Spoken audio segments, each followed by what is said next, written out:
I'm the bad guy. Duh. Hello, everybody, and I am back here on the channel. It is the most earth-breaking, ground-shaking, but never media show. Money taking the man, the myth, the legend, the most electrifying villain here in YouTube entertainment today, Mr. General Zod. And today I'm here to bring you a review on episode 2 of Picard, Legends and Maps. Holy shit. All right, so I pointed out earlier last week how I don't prescribe to the Trekkie notion of Star Trek being necessarily destroyed, but to be fair, I haven't gone through and watched all of STD to see all of the points to which set canon has been destroyed. And I'm really tempted to see exactly what I'm in for. I'm a huge fan of The Next Generation. I know everyone picks because there's been so many, everyone picks their different ones. And it's not to say I ever had a problem with the other ones. I've enjoyed parts of Deep Space Nine. I've enjoyed various parts of Voyager and of the originals, of course, William Shatner. I love all of those, Leonard Nimoy, and, I know my Trek. I'm just not one of the ones who back in the day went crazy and dressed up for it. I've went to one or two cons with my dad. I went around the Next Generation era. That was my favorite era. Loved the Borg. That kind of group. Now, Discovery was interesting because I heard it did something that happened in Star Wars, and a lot of canon and whatnot was being sacrificed, and things were being retconned for the sake of progressing the story. And it didn't become abundantly clear to me what people were talking about until I watched this episode. Because as a Next Gen fan, I did flag some things that don't make sense to me.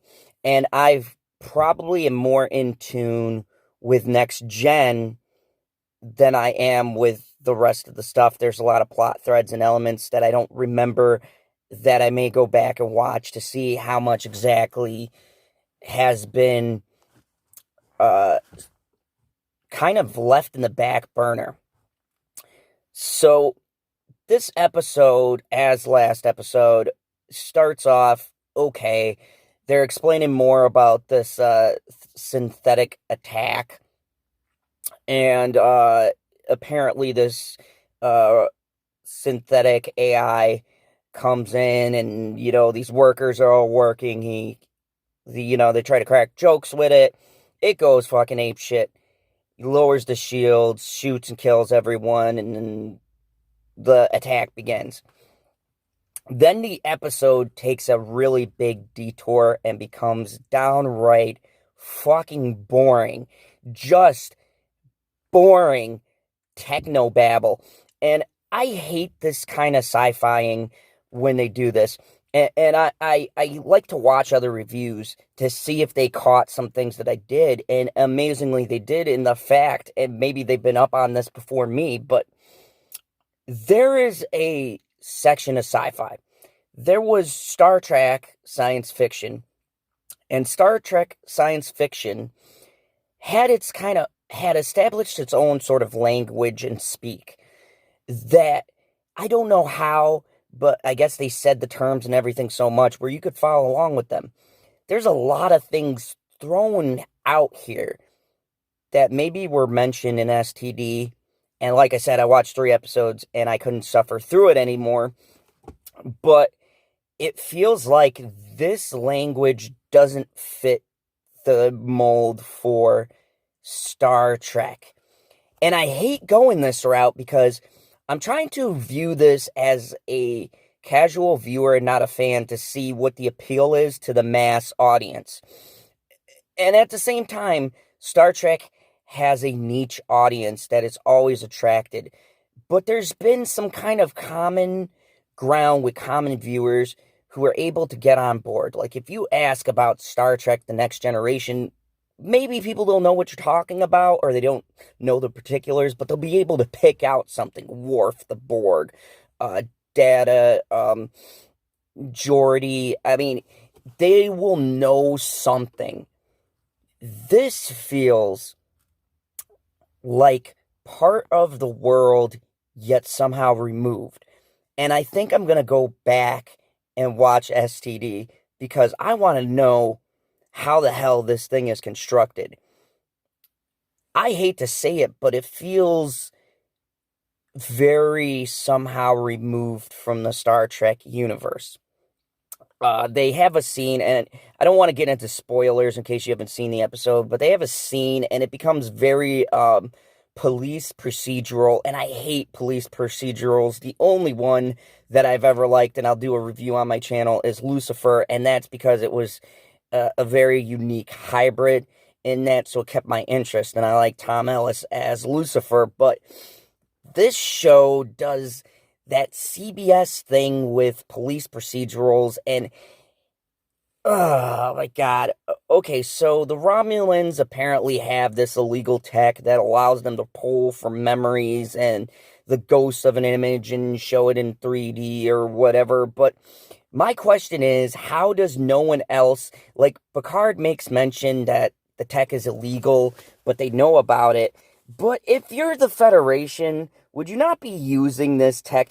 It's been implied even in old Trek that they still used stuff from other races, even if it wasn't exactly legal.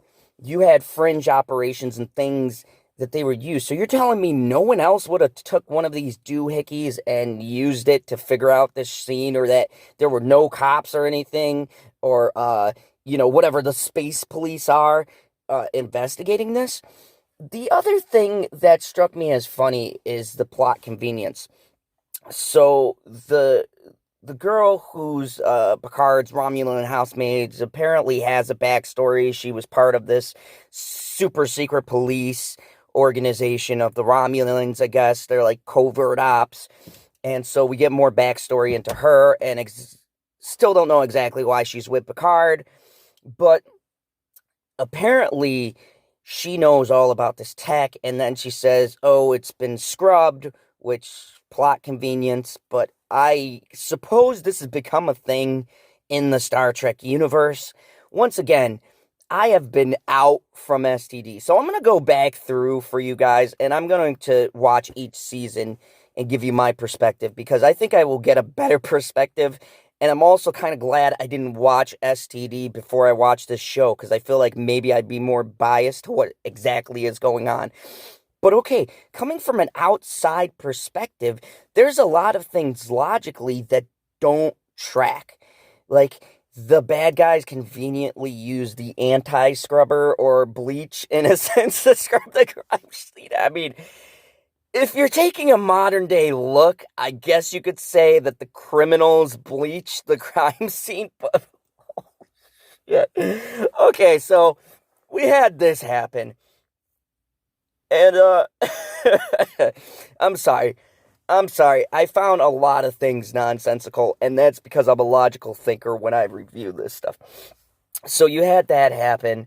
And don't get me wrong, there's a lot of decent acting in this show and good visuals, but some things story-wise are very all over the place.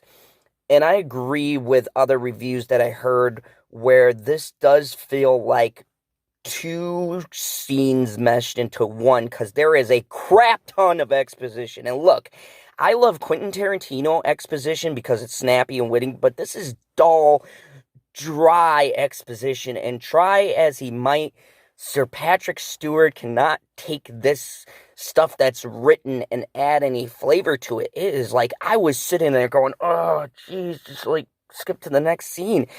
And every scene in this episode had, like, exposition, just exposition heavy. It felt as if this exposition should be spread across episodes instead of trying to get, okay, last episode we had a bunch of random scenes dumped everywhere, but there was still some moving action. This one, it's a bunch of exposition all over the place, and this makes for very unfluid storytelling. And what I mean by that is scenes should flow one into the other. When you have heavy exposition, they stall the narrative to explain something. That is the point of exposition. When you stall the narrative so much is when you accumulate boredom. And this just dragged for me. It dragged on and on and on and on. So we get to another scene where they're on the Borg cube. This guy, surprise, surprise, no one saw that the only Romulan guy on there is also part of this secret agency, and he is sleeping with the twin of Data's daughter that we met the last episode. Of course, this is an obvious, like, setup for something is going to happen. Maybe if there's good writing and inner conflict with this guy and his mission, I'm hoping they're going that route. But right now, it's very rudimentary writing. And what I mean is everything to me is really obvious. And the beauty about Star Trek was there was an underlining intelligence to the writing. There was a fundamental baseline where you've got exposition, you got episodes, but everything led and meant something. One scene led into another, and then something would be explored a couple of episodes later. And there was a brilliance and intelligence.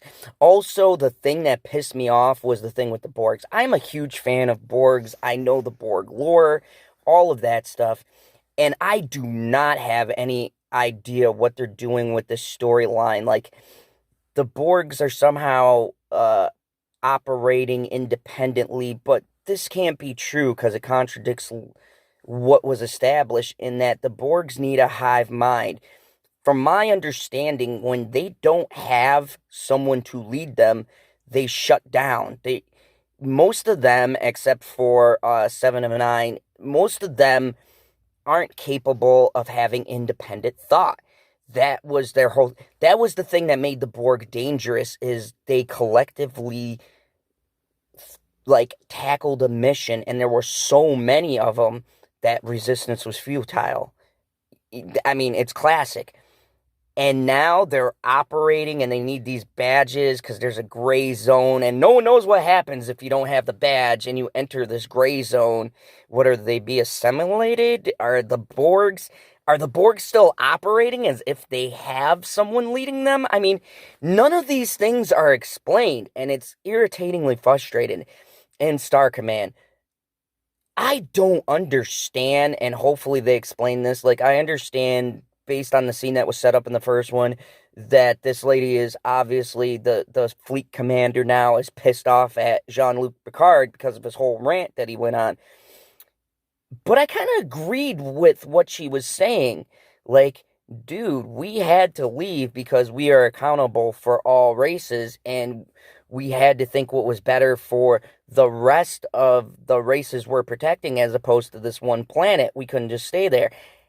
And at the same time, I understood that the Federation sent the Enterprise on missions that sometimes they couldn't tackle because there was too many political ramifications, or they just couldn't get the resources. So Picard or William Shatner's Kirk or any of the other captains had to do these. That's why they were sent by Starfleet. They were doing stuff that maybe the fleet couldn't devote their whole time and energy into. And, like, Picard gets bitched out by, like, 3 women in this episode. Like, I don't understand exactly what the point of it is. To highlight something, I do like the fact that the women characters seem to be going in an evil direction. Thank you for not always making the men seem evil, but still I see shades of them kind of putting down the male. And not just a male, but the male. Like, if Jean-Luc Picard comes to you, a man who's an expert in his field and has been a commander for decades, and says, hey, I don't got all the details, but something shady's going down, let me just take a small crew and investigate it. One, what's the point of not giving him something? That was the reason why the Enterprise was set up. So what was the point in not giving him something? And two, and the Romulans. The Romulans are so out of character. My understanding was they weren't racist. They were just very intellectual. They were kind of like the Vulcans in the Generation era, okay? They're very logical, tactitious, visceral, like a scalpel thinking of a race, right? The way that their tech is set up doesn't make sense. This whole plot against them having some kind of bias against synthetics doesn't make sense. The way they do the Romulans is very weird in this show. They're like racist or something. It's weird. It's really weird. And I understand them having an underlining racism theme in this, but it doesn't fit. A lot of things in this episode feel out of place and it's boring. So, I know this was a lot of exposition, but what are my overall thoughts? Holy shit, this episode is a disorganized mess of ideas, is what it is, with no clear focal point of what this show is trying to be. And I feel like they need to stop having 18 different storylines and focus on maybe one or two and spreading it out. And they're hinting towards maybe Picard's going to die because he's got some kind of brain tumor thing. So, I mean, is your end game to kill Picard? Because I think that'd be a stupid move. Because right now, the people they've set up, I'm not feeling. Now, we're only 2 episodes in. So, like I said, I like to give a show 2 or 3. But, my goodness, like, the writing and the aesthetics are a tad bit better, but it's still messy. And the lore is all over the place, and I have no idea where the cohesion is or where this connects to anything in the Star Trek universe. And maybe that's the problem that fans are always talking about, because as someone who has a baseline knowledge of Star Trek The Next Generation, I mean, there's a line in here where she goes, why don't you get your own crew back? Riker and, Geordi. And I was like, yeah, get the band back together. I'm there with her. And she goes, oh no, they would go with me in a heartbeat, but I can't put their lives in danger. What'd you do for a decade? This man literally, the Borg took Picard and he got assimilated into the Borg collectiveness, and Riker took over for like 2 episodes. How have their lives not been in danger in anything that they've done? Do you think these people hunting you are not gonna hunt your associates who are, like, connected to you to find you? You are indirectly putting them in danger, so why wouldn't you want to keep them close to you? Like, it makes no sense. Anyways, I think I'm probably harsher than most people that I saw, like Gary from Nerdotic, for being the way he is, and watching a couple of reviews, he was very lenient. Doomcock went all out, and I am tending to agree, knowing the lore. Like, holy shit, this thing is, this episode is a confusing mess. There's only 8 episodes, too. So, I'm going to hang in there for you guys here on the channel, but holy shit. This is a clusterfuck of ideas with no general direction. And honestly, I think that the writers need to buckle down and pick a storyline and make that your storyline for the season, or at very most 2. The dialogue was okay. The effects was okay. But overall, this has a lot of nonsensical jargon that if you're a fan, this breaks a lot of continuity and it explains things that kind of go against what's been established. So I'm going to give this a 3. I think this is worse than the last week's episode, which I rated at 5. And even that was like, okay, let me see where they're going with this. I'm hoping episode 3 explains things a lot better. We have a lot more action, and I see some of the snappy, cool, sharp-witted dialogue of the originals. Because right now, I have no hope. Wow, this was a slog to get through. Not exactly woke, just bad writing, bad direction, bad directing, honestly. Not even producing or anything, just directing lines, the way people deliver lines, the way things are explained, the technical jargon BS that is just random techno babble for the sake of babbling. There's no substance behind it. So anyways, that's what I think of this episode. I will be back next Thursday. Maybe I'll watch it Thursday night and put my review up on Thursday. But if you like this video, hit that like button. If you're new to the channel, hit that subscribe button. And as always, instead of kneeling before the Federation, remember the one rule in the Phantom Zone, or the Phantom Car. Kneel before General Zod. I'm the bad guy. Duh.